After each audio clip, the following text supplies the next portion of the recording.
Canım dediklerim, canım aldı. Ah, ah, gönül sarayımı yıkıp gittiler.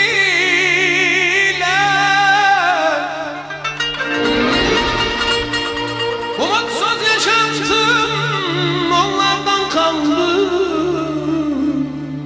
Beni sevdiğime pişman ettiler.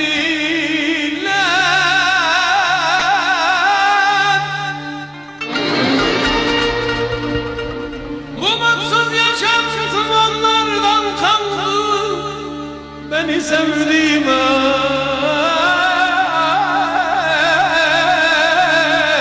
pişman ettiler.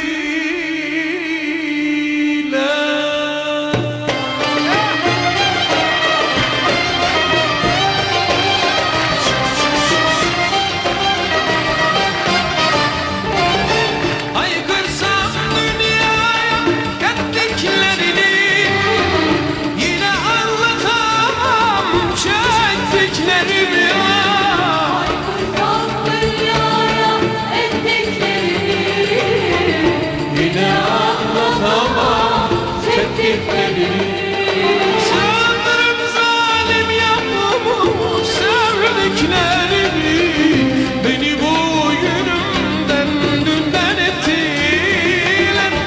Beni sevdiğime pişman ettiler. Sanırım zalim yapmamı sevdiklerimi, beni bu günümden Dünden ettiler.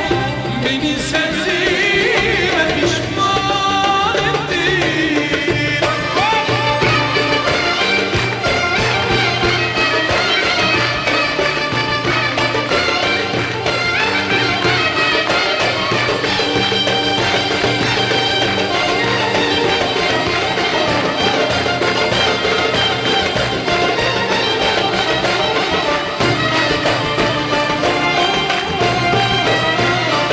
Ben dertli değildim, yaşarken oldum. Bu kötü kaderi sonradan buldum ama ben dertliydim, yaşarken oldum. Bu kötü kaderi sonradan buldum. ömrümden oldum. Beni bugünümden dünden ettiler.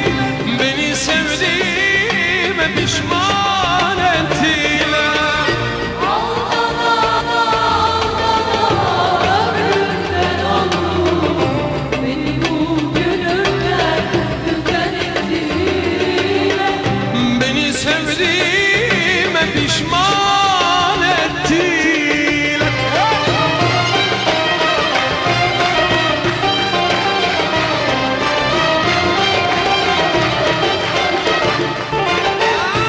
Aykırsam dünyaya ettiklerini, yine anlatamam çektiklerimi.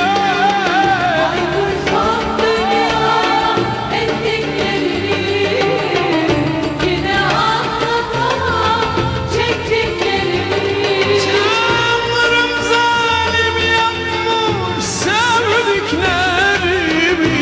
beni bugünümden dünden ettiler. Beni sevdiğime pişman